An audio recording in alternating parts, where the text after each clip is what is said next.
Hello students, welcome back. तो last class में हमने देखा कि सेट्स की प्रॉपर्टीज का इस्तेमाल हम लोग कैसे करते हैं और उनकी हेल्प से कैसे हम दो सेट्स को इक्वल प्रूव कर सकते हैं। अब ऑपरेशंस की प्रॉपर्टीज के साथ साथ हम लोगों ने डेफिनेशंस भी पढ़ी थी, जैसे यूनियन की मैथमेटिकल डेफिनेशन क्या होती है, इंटरसेक्शन की क्या होती है, डिफरेंस की क्या होती है, उसके बाद कॉम्प्लीमेंट की क्या होती है। तो उनकी प्रॉपर्टीज को तो हमने यूज करना सीख लिया। तो आज हम सीखते हैं कि उनकी डेफिनेशंस का यूज कैसे किया जाता है।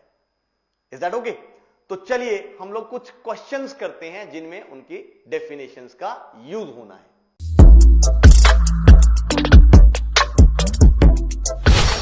हां जी, तो ये है हमारे पास पहला क्वेश्चन। वो कहता है prove that A is a subset of B and B is a subset of C implies A is a subset of C. देखो, क्वेश्चन सॉल्व करने से ज्यादा इंपॉर्टेंट होता है क्वेश्चन को समझना। जैसा मैं कई बार कहता हूं, क्वेश्चन की इंटरप्रिटेशन करना बहुत इंपॉर्टेंट हो। यहां हमें यह समझना है कि हमें क्या प्रूव करना है और क्या हमें गिवन है। वो कह रहा है दिस इंप्लाइज दिस, यानी कि अगर ये ट्रू है तो इसको हमने ट्रू प्रूव करना है। यानी मेरे बच्चों, अगर मैं आपको कहूं कि यहां पे गिवन क्या है, तो गिवन है भाई A is a subset of B and B is a subset of C. और टू प्रूव क्या है अगर मैं यहां पे आपसे पूछूं, तो ऑफ कोर्स टू प्रूव है भाई कि A is a subset of C. इन क्वेश्चन में गिवन और टू प्रूव को समझ लिया तो समझो हमारी आधी प्रॉब्लम सॉल्व हो गई। अब सवाल ये उठता है कि हम कैसे प्रूव करें। कुछ बच्चे हैं जो कहेंगे सर ले लो ऐसे सेट्स, एक सेट ए मान लो, कोई एक सेट बी मान लो, एक सेट सी मान लो, इन कंडीशन सेटिस्फाई करा दो, ऑटोमेटिकली प्रूव हो जाएगा। बिल्कुल नहीं, यह तरीका गलत है। उसने ए बी और सी के लिए यह चीज प्रूव करने के लिए उसने बोला कि इन जनरल कोई भी सेट्स हो ए बी सी जो ये कंडीशन सेटिस्फाई करते हैं तो ए इज अ सबसेट ऑफ सी, ये हमने प्रूव करना है। यानी अगर हमने एक पर्टिकुलर एग्जांपल लेके ये प्रूव कर भी डाला तो हमें नंबर मिलेंगे 0। ध्यान से, तो हमें इन जनरल ही प्रूव करना पड़ेगा। अब सेट्स तो पता नहीं है तो इन जनरल कैसे प्रूव करें। अच्छा, याद करो जरा कि हम कहते हैं एक सेट दूसरे का सबसेट है। कब कहते हैं हम? बोलो कब कहते हैं? जब पहले के सारे एलिमेंट्स दूसरे में प्रेजेंट हो। यानी in order to prove that A is a subset of C, what we have to prove is कि ए सेट का हर एलिमेंट सी सेट में प्रेजेंट है। यही प्रूव करना चाहते हैं। अब बट हमें दिक्कत की बात तो यह है कि ए के एलिमेंट्स ही नहीं पता। तो चलिए कोई बात नहीं, एक काम करते हैं, क्योंकि हमें ए में कौन कौन से एलिमेंट्स है पता नहीं है, तो हम कहते हैं लेट एक्स बिलोंग्स टू ए। अब एक्स क्या है यहां पे? एक्स है सेट ए का एक आर्बिट्ररी एलिमेंट, एक जनरल एलिमेंट। याद आ रहा है जनरल एलिमेंट क्या होता है? यानी एक्स सेट जो है वो ए सेट के हर एलिमेंट को रिप्रेजेंट कर रहा है। X is not a set of A, sorry element of A, X is an arbitrary element of A. यानी ए सेट में जो मर्जी एलिमेंट हो, एक्स उसको रिप्रेजेंट कर रहा है। अब अगर मैं ये किसी तरह से प्रूव कर दूं कि ये जो एक्स जो आर्बिट्ररी एलिमेंट हमने ए में माना है ये सी में भी है, तो ऑटोमेटिकली ये प्रूव हो जाएगा कि ए सेट का हर एलिमेंट कहां प्रेजेंट है? सी में। बोलो मानते हो? तो चलिए प्रूव करते हैं फिर इसको। अब देखो, अगर x a को बिलोंग कर रहा है, यानी कोई भी एलिमेंट अगर a में है, तो मैं फॉर श्योर कह सकता हूं कि वो एलिमेंट कहां पे होगा? b में होगा ही होगा। बोलो मानते हो? कौन कौन कहता है यस? है ना? कहेंगे ना? क्यों? अब कईयों को पता नहीं लगा, क्योंकि भाई क्वेश्चन में क्या गिवन है? a is a subset of b। अगर a b का सबसेट है यानी a का हर एलिमेंट तो b में आएगा ही आएगा, है ना? इसके बाद अच्छा, अगर कोई भी एलिमेंट x अगर b में है तो हम डेफिनेटली कह सकते हैं कि वो x कहां पे होगा? c में होगा। अब ये चीज मुझे लगता है सबको समझ आ गई होगी। क्यों? Because b is a subset of c। बोलो मानते हो? यानी जो आर्बिट्ररी एलिमेंट हम a में मान रहे थे वही आर्बिट्ररी एलिमेंट ऑटोमेटिकली किस में आ गया? c में आ गया। यानी हम कह सकते हैं कि a सेट का हर एलिमेंट कहां पे होगा? c में होगा। यानी यहां से हम लोग कह सकते हैं मेरे बच्चों कि a is a subset of c, end of course यही तो प्रूव करना था। सो हेंस प्रूव्ड, क्वेश्चन खत्म। मेरे ख्याल से समझ आया। सिंपल चीज है, डेफिनेशंस का यूज करना है, सबसेट्स की डेफिनेशन, ऑपरेशंस की डेफिनेशन, क्या क्या होता है, कैसे कैसे लिखते हैं। क्लियर है? चलो फिर बढ़ते हैं नेक्स्ट क्वेश्चन पे। हाँ जी, तो ये आया भाई नेक्स्ट क्वेश्चन। अब वो कहता है prove that A is a subset of B implies B is equal to A union B. यानी इस बार मुझे दो सेट्स को इक्वल प्रूव करना है। हां, फिर से अगर मैं तुम्हें कहूं कि भाई अच्छा बताओ गिवन क्या है, तो मेरे ख्याल से आप लिख सकते हो given is A is a subset of B. अगर मैं आपको कहूं टू प्रूव क्या है, तो ऑफकोर्स आप लोग कह सकते हैं कि भाई B is equal to A union B. तो यहां से अब हम सॉल्यूशन लिखना शुरू करते हैं। अब इंपॉर्टेंट चीज, दो सेट्स को इक्वल प्रूव करना है। तो अब यहां पे अगर आप देखें, दो सेट्स को हम इक्वल कब कहते थे, जरा याद करो, हैं? याद आया? दो सेट्स को हम इक्वल कहते थे when both have exactly the same elements. यानी जो भी एलिमेंट बी में है वो ए यूनियन बी में है, और जो भी एलिमेंट ए यूनियन बी में है वो बी में भी है। अगर हम ये चीज प्रूव कर पाए तो हम कह पाएंगे कि भाई ये दोनों सेट्स क्या हैं, इक्वल है। बोलो मानते हो? कौन कौन मेरी इस बात से एग्री करता है ना? कर रहे हो ना? गुड। तो अगर मुझे यह प्रूव करना है कि इसके सारे एलिमेंट्स यहां प्रेजेंट हैं, तो यानी अगर मैं यह प्रूव कर दूं कि that B is a subset of A union B, तो will be able to say कि भाई बी सेट का हर एलिमेंट ए यूनियन बी में प्रेजेंट है। एंड इसके साथ साथ अगर मैं यह प्रूव कर दूं कि A union B is a subset of B, तो यानी मैं कह सकता हूं कि ए यूनियन बी का हर एलिमेंट बी में प्रेजेंट है। तो जैसे हमने ये दोनों चीजें प्रूव करी, बोलो मानते हो ये प्रूव हो जाएगा कि बी सेट और ए यूनियन बी सेट के जो एलिमेंट्स हैं दोज आर एग्जैक्टली सेम। और अगर दोनों सेट्स के एलिमेंट्स एग्जैक्टली सेम हो गए तो हम क्या कह सकते हैं, दोनों सेट्स क्या है, इक्वल है। बोलो मानते हो? तो चलिए अब ये दोनों चीजें हम लोग प्रूव करते हैं। अब सवाल उठता है कि इन दोनों को प्रूव कैसे किया जाए। अब देखना, जरा ध्यान समझना। पहली चीज हम प्रूव करते हैं कि भाई B is a subset of A union B। अब ये प्रूव करने के लिए अभी भी लास्ट क्वेश्चन हमने देखा कि अगर हम B सेट के हर एलिमेंट को A यूनियन B में प्रूव कर दें तो ये प्रूव हो जाएगा that B is a subset of A union B। तो अब B के तो हमें एलिमेंट्स नहीं पता, कोई बात नहीं, हम कहते हैं let X belongs to B। हमने क्या मान लिया, ये B सेट का एक आर्बिट्ररी एलिमेंट। अब हमने ये प्रूव करना है कि ये आर्बिट्ररी एलिमेंट डेफिनेटली कहां पे है, ए यूनियन बी में भी। एक एलिमेंट है यार जो बी में है, इसका मतलब मैं बी की यूनियन भाई जिस मर्जी के साथ ले लूं, बी की यूनियन जिस मर्जी के साथ ले लूं उसमें एक्स तो आएगा ही आएगा ना। मानते हो ना? इसका मतलब अगर एक्स बी को बिलोंग करता है तो हम डेफिनेटली कह सकते हैं कि X belongs to A union B, है ना? भाई बी की यूनियन तो जिस मर्जी के साथ ले लो, क्योंकि हमें ए यूनियन बी चाहिए तो हमने ए यूनियन बी ले लिया। Is that okay? यानी जो एलिमेंट बी में था वो ए यूनियन बी में भी आ गया। इसका मतलब यहां से हम लोग कह सकते हैं भाई कि B is a subset of A union B. Is that okay? यानी आधा पार्ट प्रूव हो गया कि बी जो है वो ए यूनियन बी का सबसेट है। अब हम करते हैं दूसरी चीज प्रूव, एंड अब उल्टा प्रूव करना है, यानी A union B is a subset of B. तो हम एक काम करते हैं, अब हम कहते हैं let X belongs to A union B. ये तो क्योंकि आर्बिट्ररी एलिमेंट है, X ले लो दोनों जगह, X और Y ले लो, जो मर्जी ले लो, आपकी मर्जी है। क्योंकि यहां पे ये जो X है वो क्या रिप्रेजेंट कर रहा है, आर्बिट्ररी एलिमेंट को। समझ आ रहा है ना ये चीज? तो इसलिए कंफ्यूज नहीं होना। किसी को लगता है कि कंफ्यूजन हो रही है तो X की जगह Y ले लो, उसमें भी कोई आपत्ति नहीं है, कोई दिक्कत वाली बात नहीं है। तो हमने कहा कि X ए यूनियन बी में। अब यहां से हम लोग क्या कह सकते हैं, देखो ए यूनियन बी की डेफिनेशन हमें आती है।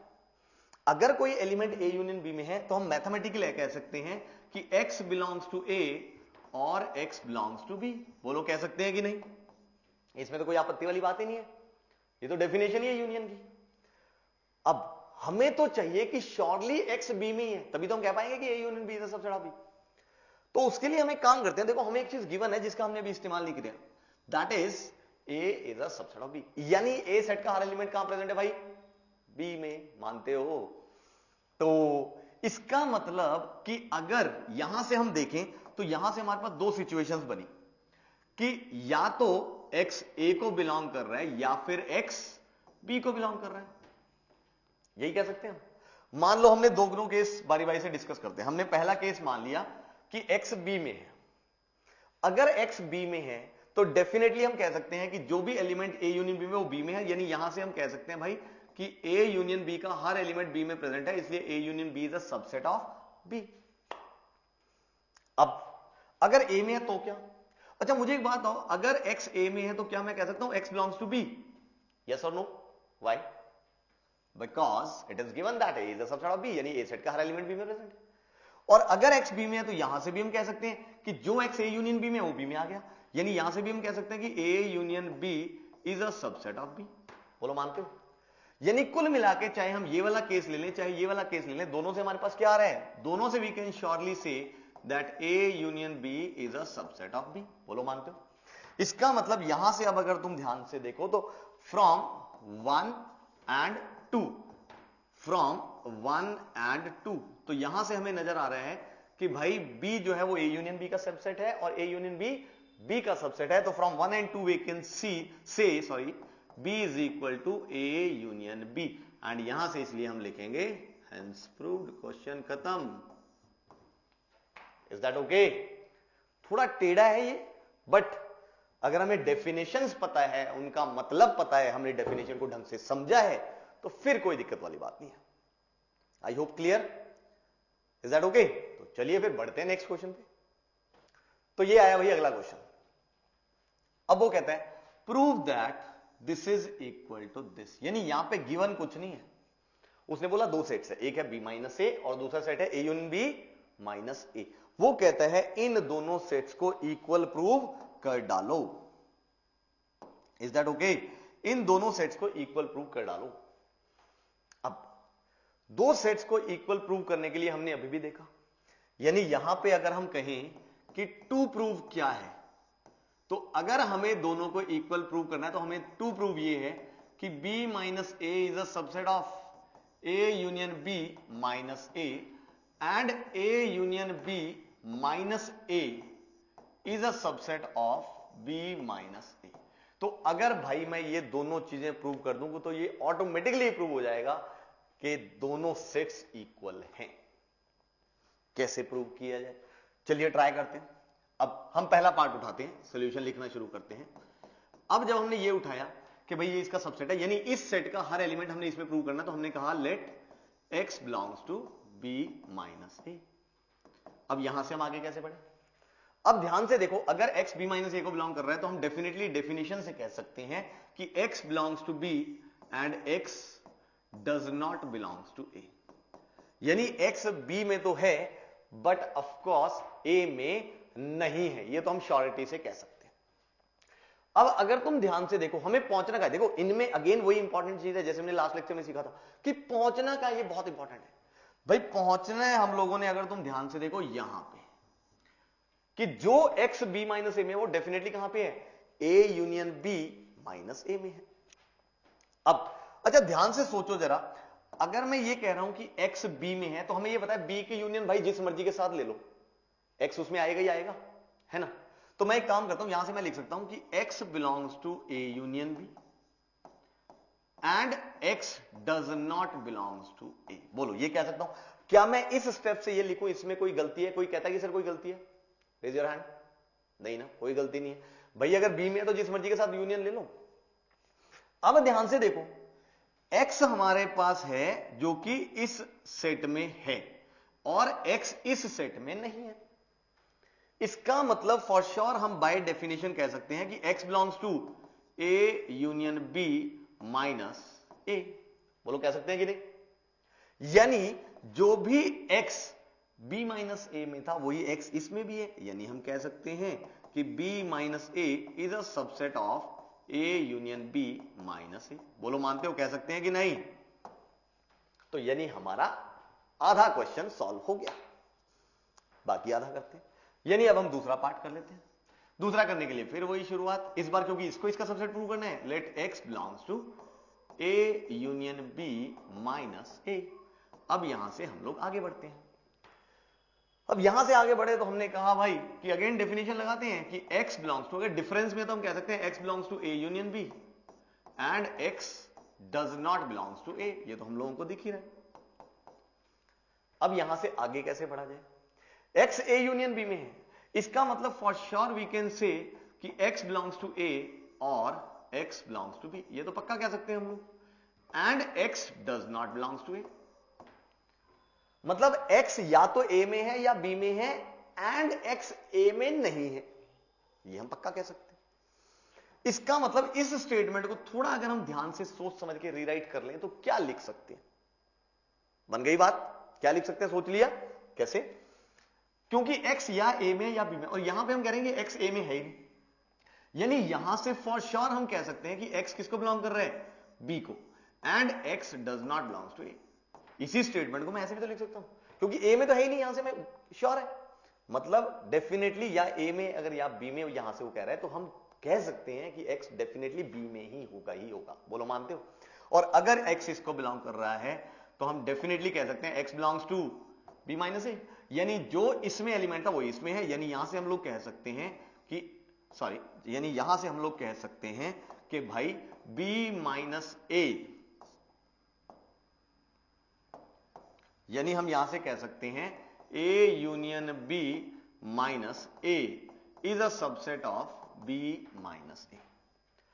यानी फ्रॉम 1 एंड 2 अगर आप ध्यान से देखें तो लेफ्ट वाला जो है वो राइट का सबसेट है, राइट वाला जो है वो लेफ्ट का सबसेट है. तो from 1 and 2 we can say कि जो लेफ्ट वाला सेट है और जो राइट वाला सेट है, for sure these two sets are going to be equal and this is hence proved. Question खत्म, पैसा हजम. समझ आया कि नहीं?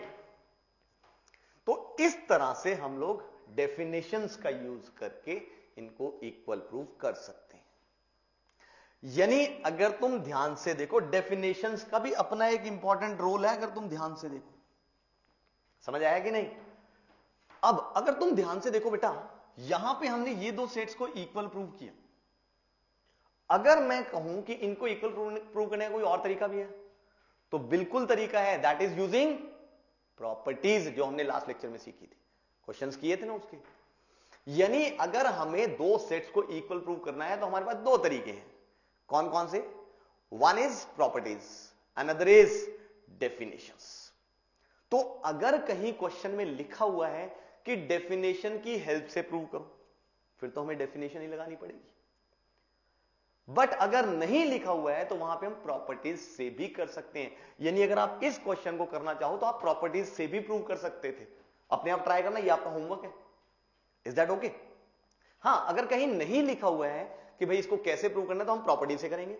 अगर लिखा हुआ है कि भाई डेफिनेशन से करना है तो डेफिनेशन से करेंगे. अगर कुछ नहीं लिखा हुआ है, सीधा लिखा हुआ प्रूव दैट, जैसे इस क्वेश्चन में लिखा हुआ था, तो इट्स योर चॉइस. चाहे आप प्रॉपर्टी से प्रूव कर लो, चाहे आप डेफिनेशन से.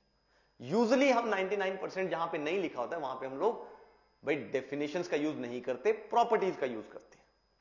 हां, बट कई बार वो प्रॉपर्टी ही प्रूव करने को दे देता है, जैसे डिस्ट्रीब्यूटिव प्रॉपर्टी होती है. इनफैक्ट एग्जांपलर में है भी इसका क्वेश्चन. अगर हमें डिस्ट्रीब्यूटिव प्रॉपर्टी या कोई भी और प्रॉपर्टी जो हमने पढ़ी है ऑपरेशंस की, अगर वो प्रूव करने को आ गई तो डेफिनेटली वो प्रॉपर्टी प्रूव होगी डेफिनेशन की हेल्प से. ऐसे अगर कोई करना चाहता है तो वो कर सकता है, कोई दिक्कत वाली बात नहीं है. करके देख लेना, हो जाएगा क्वेश्चन. बिल्कुल ऐसे ही करना है, डेफिनेशन का यूज. तो किसी भी प्रॉपर्टी को प्रूव करना है तो हम डेफिनेशन से लगाएंगे. बट अगर कोई क्वेश्चन आ गया ऐसे इन जनरल प्रूव करने को तो हम प्रॉपर्टी से करेंगे. अगर प्रॉपर्टी से नहीं हो रहा है तो ऑफकोर्स डेफिनेशन से तो होगा ही होगा, क्योंकि डेफिनेशन सबसे बेसिक पार्ट है. Is that okay? तो आई होप आपको सेट्स के ये जो डेफिनेशंस हमने छोटी छोटी पढ़ी हुई है उनका इस्तेमाल अच्छे से समझ आ गया होगा. अब चलिए इसी के साथ आज का लेक्चर खत्म करते हैं और हम लोग मिलते हैं नेक्स्ट लेक्चर में, जहां पे हम लोग कुछ और क्वेश्चंस की डिस्कशन करेंगे and will move further. Okay then, bye bye.